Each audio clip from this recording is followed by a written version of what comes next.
So at Next Step Foundation, our mission is to empower persons with disability, women, youth from disadvantaged backgrounds to be able to get employment and for their economic advancement.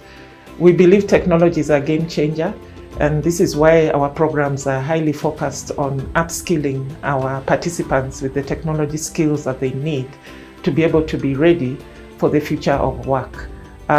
We skill our participants with skills that make them employable in the fourth industrial revolution. And our programs are focused around cloud computing, data annotation, and software development, cybersecurity. All these are really around the future of work and where the world is going with regards to technology. Technology is really the game changer, and it wasn't until the last 4, 5, 6 years that the technology infrastructure in Africa was robust enough that it could support the kind of digital work that would allow Kenyans in particular, Africans in general, to compete in what many have dubbed the fourth industrial revolution. One of our key ideas is to really build communities and technologies that enable people with disabilities. And of course, one of those main agendas is to look at the new wave, and innovation, and that's AI. That is literally changing the rules of the game for every industry.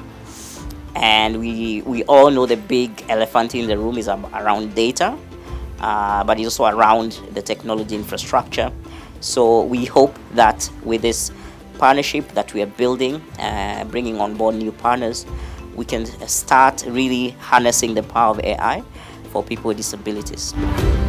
Technology is a game changer. Technology is what can create employment, especially for persons with disability who might be limited in terms of their mobility. Through technology, they can work remotely, they can be able to serve employers and clients around the world. That people need to invest in data, not for profit, but for public good, right? So I think for me that has been the issue, and it seems to be the conversation we keep on advocating for. And as you've seen, we're trying even to be a little bit smarter to say, listen, can we use artificial intelligence to actually use proxy indicators for us to be able to collect a certain amount of data sets? One of the benefits that we can get from AI is if you've got someone, an entrepreneur, who doesn't know finance, i.e. me, I don't need to, because I can ask AI to do my books for me. AI becomes the tool so that the entrepreneur who's good at, has got an idea, who's got the drive, but lacks, some particular skills that would be required, whether it's marketing, whether it's bookkeeping, whatever, AI can fill in those gaps. 3 things: data, talent, compute. We do not have compute in the continent, only Morocco has a supercomputer.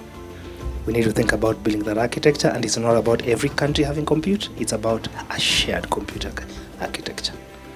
Data, and I'm talking about big data. We need to digitize everything, from your languages to everything, we need to digitize. Talent is we need to train serious talent, and I'm talking about machine learning, augmented. It's that higher level skilling that we need. So I think for me and if you look at those 3, again, we are far. AI is such an amazing answer, particularly if you say for people who have dyslexia. Why don't we have audiobooks for them? Why do we have to have everything written down? Yes, it's good to be able to have the 3 R's in place, but the idea of education is to get knowledge so that you can be able to change your standard of living and be a productive member of society. Technology is not the solver, it is you leveraging. If you have AI, if you are the best, we can all have the same GPT here, but how we prompt is different. and the options that come out is different. So that's my point, right? So please, you're not down there. It's to the extent of how do we check that we do not misuse AI. But for me, the biggest issue is the misuse. Not using it is a far worse crime than misusing it.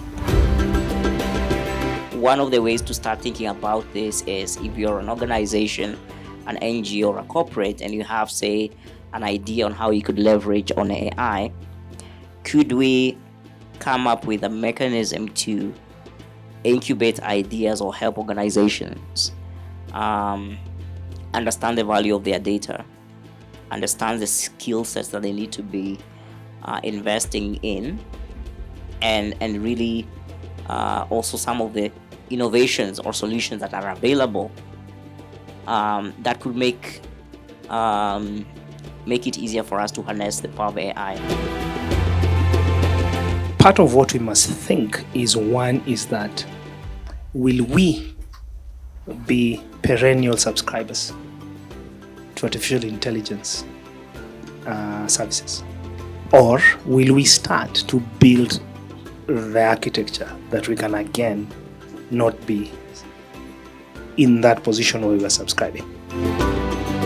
This is why it was very important for us today to launch this Center for AI for Sustainable Development Goals as a place where we can be able to come together, do research and create solutions and innovations that can be able to solve a lot of the problems that we are facing in Africa.